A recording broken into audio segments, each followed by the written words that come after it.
إن الحمد لله نحمده ونستعينه ونستغفره ونعوذ بالله من شرور أنفسنا ومن سيئات أعمالنا من يهده الله فلا مضل له ومن يضلل فلا هادي له أشهد أن لا إله إلا الله وحده لا شريك له وأشهد أن محمدا عبده ورسوله اللهم صل وسلم وبارك على نبينا محمد وعلى آله وصحبه أجمعين. Ikhwan fiddin, azakumullah. Berkaitan dengan masalah orang yang muflis, yang bangkrut. Yang bangkrut di hari kiamat. Orang yang bangkrut di hari kiamat. An Abi Hurairah radhiyallahu an anna Rasulullah sallallahu alaihi wasallam qala Atadruna mal muflis? Qalu al-muflisu fina man la dirham lahu wa la mata'. Faqal innal muflisa min ummati ya'ti yawmal qiyamati bi salatin wa siyamin wa zakatin wa ya'ti qad shatama hadha wa qadhafa hadha wa akala mal hadha wa safaka dama hadha وضرب هذا فيعطى هذا من حسناته وهذا من حسناته فإن فنيت حسناته قبل أن يقضى ما عليه أخذ من خطاياهم فطرحت عليه ثم طرح في النار أخرجه مسلم والترمذي وأحمد والبيهقي والبغوي وغيرهم. Dari Abu Hurairah radhiyallahu anhu bahwasanya Rasulullah SAW bersabda, tahukah kalian siapakah orang yang bangkrut, yang muflis, yang pailit, yang bangkrut? Qalu, mereka berkata, yaitu para sahabat radhiyallahu anhum majma'in, orang yang bangkrut di antara kita adalah orang yang enggak punya dirham, enggak punya mata uang, wala mata, enggak punya juga barang-barang. Gak punya sama sekali. Gak punya uang, gak punya barang-barang, gak punya apa-apa. Bangkrut sudah. Artinya dirham itu mata uang perak. Kalau dirham gak punya, apalagi dinar, mata uang emas. Gak punya sama sekali. Wala mata gak punya barang-barang sama sekali. Gak punya harta benda. Yang bilang dia tidak punya harta benda sama sekali udah. Ini pengertian orang yang muflis yang ada di kalangan umumnya manusia. Sahabat memahami demikian, yaitu orang bangkrut yang nggak punya apa-apa. Nabi menjelaskan secara syar'i siapa orang yang bangkrut itu, yang sebenarnya, yang hakiki, Beliau mengatakan SAW, Innal muflisa min ummati, sesungguhnya orang yang bangkrut dari umatku, mayati yaumal qiyamah, yaitu orang yang datang pada hari kiamat bisolatin, dengan membawa pahala salat, wasiyamin, dan juga membawa pahala puasa, wazakatin, dan membawa pahala zakat, wayati, tapi juga dia membawa dosa. Dosa apa? Dosa qad syatamada, dia pernah mencaci maki orang.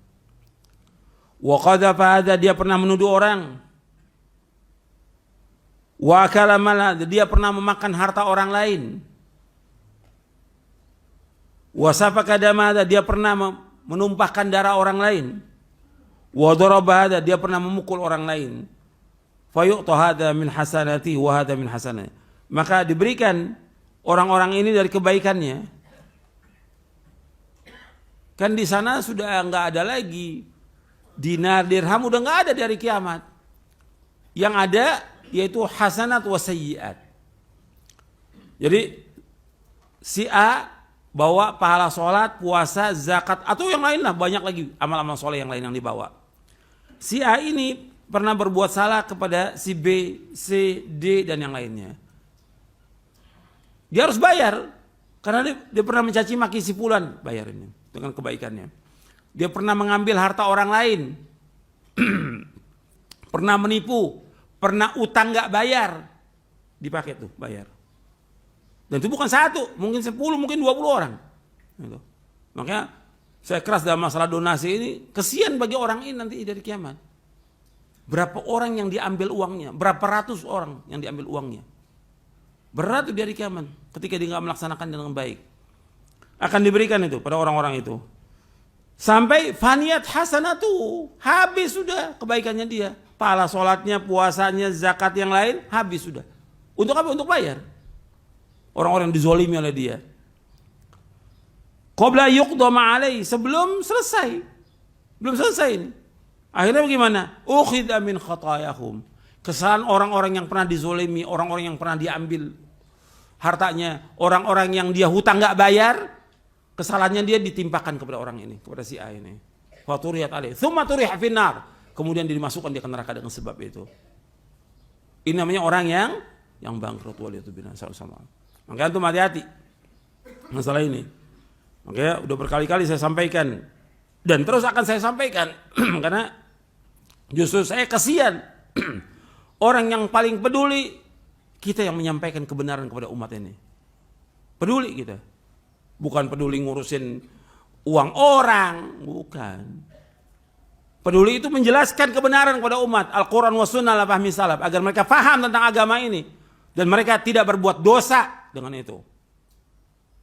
Uang orang haram yang diambil oleh dia dan gak jalankan, dan banyak juga uang yang dipotong, yang dimakan oleh dia. Nabi udah bersabda, kullu jasadin nabata min suhtin fannaru, setiap jasa, setiap daging yang tumbuh dari yang haram, neraka yang dipatut. Antum utang sama orang, antum gak bayar, berat, akan dituntut di hari kiamat. Berapa orang yang antum utang itu? Uang orang juga, sumbangannya itu antum gak laksanakan, berapa itu? Berapa ratus orang? Bukan masalah kecil, masalah besar. Nabi juga pernah, itu hadis yang tadi saya bacakan, kullu jasan nabata min suhtin fannaru aula bi, itu hadis yang sahih dari Imam Baihaqi dalam Syu'abul Iman dan juga Abu Nuaim dalam kitab Hilyatul Awliya. Nabi juga pernah bersabda kepada Ka'ab bin Ujrah, ya Ka'ab bin Ujrah, innahu la yadkhulul jannata lahmun nabata min suhtin, an-naru aula bihi. Wahai Ka'ab bin Ujrah, sesungguhnya tidak akan masuk surga daging yang tumbuh dari barang yang haram, neraka yang lebih patut bagi orang itu. Hadis ini hasan diriwayatkan oleh Imam Ahmad dalam musnadnya.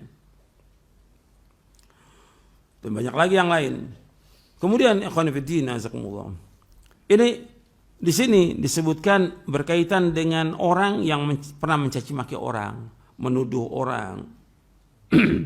Termasuk orang-orang yang dia menyakiti hati orang lain, memfitnah. Pernah ada di zaman Nabi SAW, saya bacakan hadisnya, yaitu orang yang dia menyakiti tetangga, yang dengan sebab itu dia masuk neraka. Ini orang yang bangkrut ini. An Abi Hurairah radhiyallahu anhu qala rajulun ya Rasulullah inna fulanata yudhkaru min kathrati salatiha wa siyamiha wa sadaqatiha ghaira anna tu'dhi jiranaha bilisaniha qala hiya fin nar. Qala ya Rasulullah fa inna fulana yudhkaru min qillati siyamiha wa sadaqatiha wa salatiha wa inna tasaddaqa bil athwari min al aqyat wa la tu'dhi jiranaha bilisaniha qala hiya fil jannah. Dari Abu Hurairah radhiyallahu an, ia berkata telah berkata seorang, wahai Rasulullah, si fulan disebutkan tentang dia banyak salatnya. Banyak salat yang sunnahnya, maksudnya yang wajib bisa 5 waktu, yang sunnahnya duha, kemudian juga qobliyah, ba'diyah, salat malamnya. Puasanya juga banyak dia. Selain Ramadan, puasa sunnahnya banyak. Wa sadaqatiyah, juga banyak sedekah. Hanya saja dia sering mengganggu tetangganya dengan lisannya. Apakah dia mencaci maki, apakah dia memfitnah, apakah dia menuduh, atau dia ghibah. Apa kata Nabi SAW? Hiya finnar, dia tempatnya di neraka perempuan itu. Meskipun rajin sholat malamnya, rajin ngajinya, tetap di neraka kalau ganggu tetangga itu. Kemudian ya Rasulullah, ada si fulan, dia sedikit puasanya. Arti yang wajib, puasa sunnah juga dia sedikit. sedekahnya juga sedikit, sholat sunatnya sedikit. Dia suka bersedekah dengan sepotong keju, sepotong aja keju. Tapi yang penting di sini dia tidak mengganggu tetangganya, tidak menyakiti tetangganya. Kata Nabi, hiya fil jannah, dia ditempatin di sorga. Hadis ini diriwayatkan oleh Imam Ahmad dalam musnadnya dan sanadnya hasan. Diriwayatkan juga oleh Imam Bukhari dalam kitabnya Al-Adabul Mufrad. Diriwayatkan juga oleh Imam Bazzar dan dihasankan oleh Syekh Al-Albani dalam silsilah hadis as-sahihah. Dan masih banyak lagi yang lain. Jadi berkaitan dengan orang yang muflis ini kalau satu persatu aja dosanya mencaci maki orang itu dosa. Menuduh orang yang dia nggak ada dasarnya, dia tuduh orang itu. Atau perempuan yang baik dituduh berzina, itu yang lainnya. Yang ketiga makan harta. Ini makan harta bisa tadi dia kumpulkan donasi, dia makan oleh dia. Dan ini banyak. Makanya saya jelaskan seperti ini, banyak yang makan dari donasi. Bukan satu, ratusan yang buka donasi, yang dia makan donasi, dibawa kabur sama dia uangnya. Bukan satu.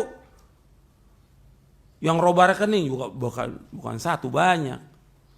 Ini waki nyata di lapangan. Waki nyata di lapangan. Belum lagi uang-uang yang lain, nggak tahu tuh dari mana dia dikasih sumbangan nih buat ini, buat masjid, buat masjid. Saya bangunkan masjid segini, nggak taunya dipotong operasional 10%. Dari mana operasional 10%? Siapa yang sepakat itu? Yang ngasih? Dipakai buat jalan-jalan, dipakai buat makan-makan. Ini duit orang ini. Kadang juga duit anak yatim, dikasih ini untuk anak yatim. Satu pondok atau Darul Aitam atau ini untuk anak yatim. Dimakan oleh dia. Ada, bukan nggak ada ini. Ini waki nyata. Makan harta orang akan dituntut di hari kiamat. Berat. Allah sebutkan dalam surah An-Nisa, innal ladzina ya'kuluna amwalal yatama dzulman innama ya'kuluna fi butunihim nara wa sayaslawna sa'ira. Di surah An-Nisa di ayat 10. Sesungguhnya orang-orang yang makan hartanya anak yatim dengan zalim, dia pada akhirnya makan bara api. Dan dia akan masuk neraka dengan sebab itu. Bukan masalah kecil. Ini banyak ini. Pondok yatim, ini yatim. Orang ngasih untuk anak yatim. Kenapa dimakan harta itu? Dan masih banyak lagi yang lainnya. Contoh-contoh banyak sekali. Buat kegiatan ini, itu uang orang. Atau buat peduli, buat bantuan ini, segala macam. Kadang-kadang dia ngumpulkan bukan memang mau bantu orang, bukan. Kan karena kejadiannya di luar kota, bencana itu, dengan dia kumpulkan, dia pengen apa? Jalan-jalan. Kan enak naik pesawat tuh, duit orang. Dan ini bukan satu, ratusan yang seperti ini. Apa kita mau diam? Gitu. Ustaz-ustaz mau dia mau bela yang seperti itu. Ini kezoliman. Kesian orang itu di neraka nanti. Di hari kiamat. Makan harta kaum muslimin. Kemudian juga ada lagi yang menumpahkan darah. Ini perlu diingatkan. Menumpahkan darah kaum muslimin. Membunuh orang. Dan juga harus diingatkan juga. Kalau antum kenal pada aparat segala macam. Itu diingatkan. Apa aja tentara kayak polisi segala macam. Itu hati-hati loh. Menumpahkan darah kaum muslimin. Berat di hari kiamat. Berat di hari kiamat. Diingatkan. Antum punya teman kasih tahu. Kalau enggak kesian nanti di neraka dia. Wadarabahada, dan dia sering mukul orang, maka akan diambil tuh semua kebaikannya dia. Artinya kebaikannya dia yang dia kerjakan dari kebaikan diberikan kepada orang dizalimi. Sampai dia nggak punya apa-apa, masih banyak orang yang dizalimi oleh dia. Diberikan kepada orang itu, kemudian dimasukkan ke neraka dengan sebab itu. Jadi ini hati-hati yang seperti ini, yang saya ingatkan seperti ini, kesian, ya. Karena kalau kondisi yang ada sekarang ini secara umum manusia ini tidak amanah. Tidak amanah. Yang hilang pertama kali dari agama ini apa? Amanah. Yang hilang dari agama ini juga khusyuk. Sehingga engkau lihat kata Nabi orang-orang tidak salatnya tidak khusyuk. Kata Nabi SAW, awwalu ma tafqiduna min dinikum al-amanah. Yang pertama kali inna awwalu ma taftaqiduna min dinikum al amanah. Yang pertama kali hilang dari agama kalian itu amanah. Ini diriwayatkan oleh Imam Tabrani dalam Mu'jamul Kabir dari Shaddad bin Aus dan dihasankan oleh Syekh Al-Albani dalam silsilah hadits as-sahihah. Kemudian juga yang pertama diangkat juga masalah khusyuk. Awwalu syai'in yurfa'u min hadhil ummah al-khusyu' hatta la tara fiha khashi'an. Yang pertama juga dari sesuatu yang diangkat dari agama dari umat ini khusyuk, sehingga engkau lihat orang salat enggak khusyuk. Ini juga diriwayatkan oleh Imam Tabrani dalam Jamul Kabir dari sahabat Abu Darda. Riwayat ini sahih dan saya kenal Syekh Al-Albani dalam Sahih At-Targhib wa Tarhib. Jadi ini yang bisa saya sampaikan, mudah-mudahan sebagai nasihat untuk saya dan untuk antum sekalian, mudah-mudahan bermanfaat. Wassalamualaikum Muhammadin sallallahu alaihi wasallam. Subhanakallah bihamdik asyhadu an la ilaha illa anta astaghfiruka wa atubu ilaik. Assalamualaikum warahmatullahi wabarakatuh.